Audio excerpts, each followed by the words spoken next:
Hey you guys, so as y'all see by the title, sorry about the noise in the background, but this gonna be part one about being pregnant as a aide in my 30s with my first baby in the healthcare field and how that was for me. So this is part one, y'all, like I said by the title. I'm gonna be breaking it up. So I'm gonna be telling y'all how I found out first off, and it may be common for a lot of people, but I was first diagnosed pretty much, or it wasn't like, but my doctor pretty much said I fit a lot of them symptoms when I was heavier. I used to be 200 some pounds. I'm gonna be doing like a little weight loss transformation tool video, y'all, just so y'all can see my weight, because it does fluctuate and has fluctuated and even fluctuated back some over the years, over my marriage, I would say too. Um, when I was a teenager, stuff like that, I used to be heavier and all that stuff. So, stemming pretty much from my early 20s, I met my husband at 19, turning 20. I was literally about to be turning 20. So, you guys. So I didn't get pregnant right away and stuff like that. We wanted a baby, we tried and all that stuff like that. It didn't happen. One time, I went to the doctors, and you get your blood work and all that stuff like that, and we was talking to my doctor and stuff like that, and letting them know that we were trying and everything, and they just ruled out some signs and just your usual questions, and just did some tests or whatever and stuff, and I don't know what all tests they did, obviously, but I told them obviously I had never been pregnant at an official pregnancy, been, carried a baby or anything like that. So they, my weight, and at that time I was pushing like 220-ish or whatever. I'm 5 feet, so obviously I was obese, or probably close to morbidly obese. I definitely was overweight, obviously. So and we didn't, consider maybe if he had a low sperm count or anything like that. I never been pregnant. Obviously, we weren't each other's first, so I never been pregnant. So I contributed to, like, not thinking that maybe it was him, but more so me. My cycles were pretty irregular, but they were not irregular is what I mean. But not irregular to where I'm missing a month, where I'm missing them. I'm getting them every month. They would just be irregular by a couple days. So my doctor told me I might have PCOS. It looks very likely that I have PCOS, actually, because of some of the symptoms. And if you don't know what PCOS is, it affects your fertility and stuff like that. People, tend to be, you don't have to be overweight, but that's one of the symptoms: overweight, weight gain, basically mood swings, deepening of the voice. Somewhat like my voice has always been deeper. So it's not necessarily, oh, you just smoke cigarettes, whatever. Sometimes women with PCOS have a high, like a small, slightly higher peak of testosterone. Everybody has a level. Every woman has a level of testosterone. But some women with PCOS experience it higher, and that may cause them to also grow facial hair and stuff like that, or just become more hairier than a normal average woman, basically. I'm sorry, y'all. Y'all already know this is not a quiet house. If y'all know my channel, then y'all know. So it's always some kind of noise for the most part in the background. But so yeah. Um, Fast forward to I started, I started losing weight. I'm doing healthcare at this point. Pretty much, I was already in the healthcare field, and CNA. I was doing CNA, but then I took a break and went to home care because I just needed a break from that, from the nursing home setting. So I wanted a more one-on-one client pace. So I'm doing that field, y'all, and I'm happy. So I'm finally losing weight, y'all. Um, I noticed that, I got on the scale at my client house one day, and I'm no longer pushing towards 220. I'm pushing towards 200. I'm actually pushing towards 199, under 200. So that was a big deal for me, because I always been, I had took birth control to regulate my cycles too at one point, mind you. I ain't even tell y'all that, but around like 18, 19, it's like somewhere around here, I was put on birth control to just make my cycles more regular. But they didn't tell me at that point I had PCOS because I wasn't trying to have a child at that time, obviously. But once I met my husband, years later, we wanted a baby. So I'm losing weight, and that is something that my doctor told me. But at that time, I'm like, me and losing weight wasn't really working, together at that time. I never was, I never really worked out and stuff like that, and I never was really fit or anything like that, anyways. So I didn't do sports, any of that stuff, y'all. So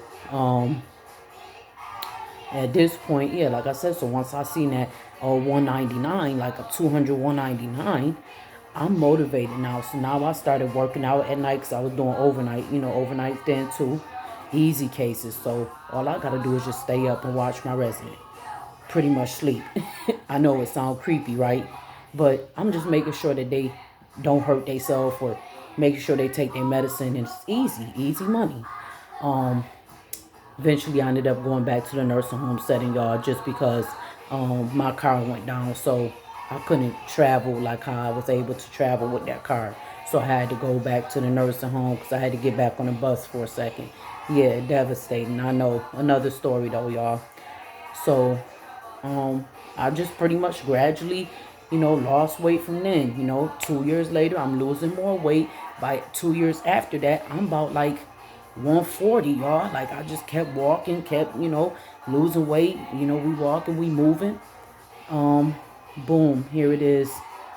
We in 2000, I'll say about, 2023, y'all. We have a devastating loss in the family. And that hit so freaking hard, y'all.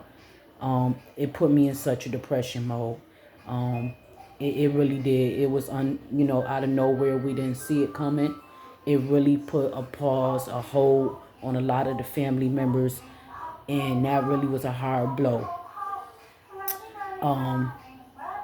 And I don't know, me and Jay was vulnerable, and I don't know how that happened, y'all. I don't know if it was the luck, grace of God, luck, what, but I just know that, one day I'm taking my grandma to the grocery store because at this point we trying to be close to the family, of course. We taking my grandma to the grocery store, and I just noticed like, yo, my cycle not on. It usually be late, like I said, irregular, mind you, but it's never like this. So I'm thinking in my head, but I'm telling Jay, I'm like, I need to get a pregnancy test.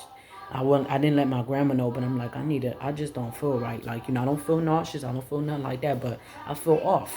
Anybody that know that feeling from being pregnant, I ain't never had that feeling. Well, it never been like that. And usually when I had that feeling, my cycle come right on. So it didn't. Here it is, almost a week later. I'm like, yeah, nah. I feel off. I really feel off. I need to get a test.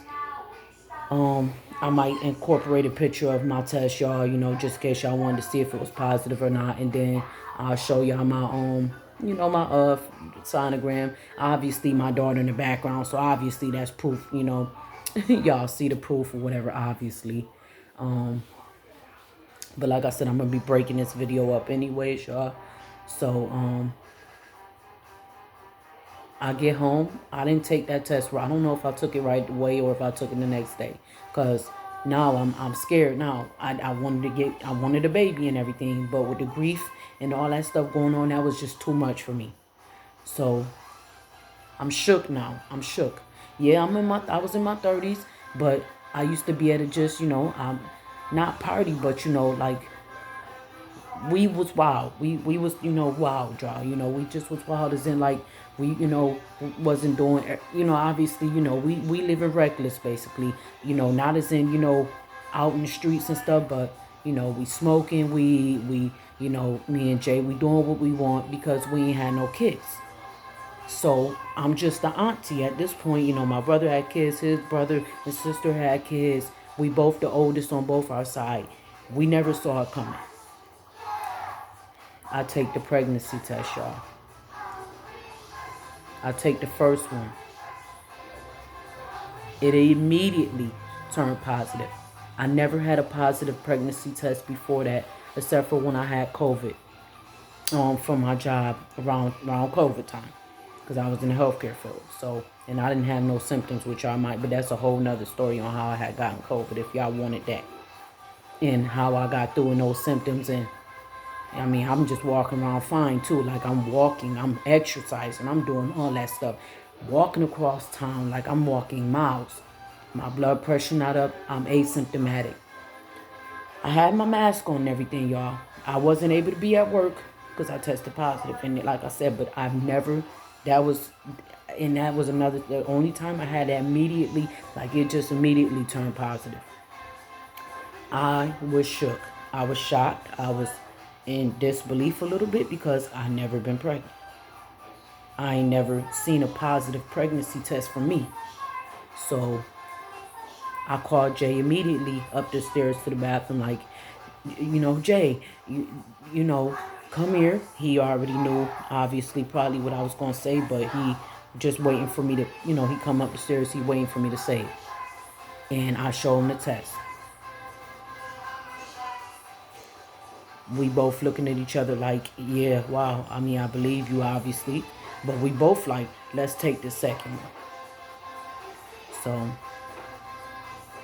all right, y'all. I'm going to end that right there. If y'all want to hear about, where it go from there.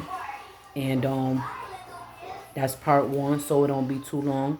Part 2, I'll be filling y'all in on me finally getting, the second confirmation and setting up a doctor's appointment and all that stuff, y'all.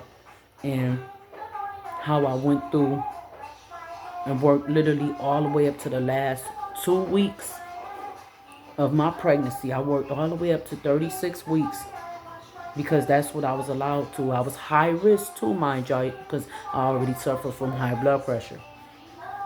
So I went all the way up. Glory be to God, I didn't have preeclampsia. And how I nested and did everything. And I had my daughter at 37 and a half weeks. So within a week and a half, we pretty much had to prepare for me being out of work, working full time as a CNA, flipping and lifting bariatric residents. If y'all want a part 2, go ahead and like, comment, subscribe, and comment any comments down below, in this video, y'all. But all right, y'all. Hopefully I'll see y'all in part 2 of this video.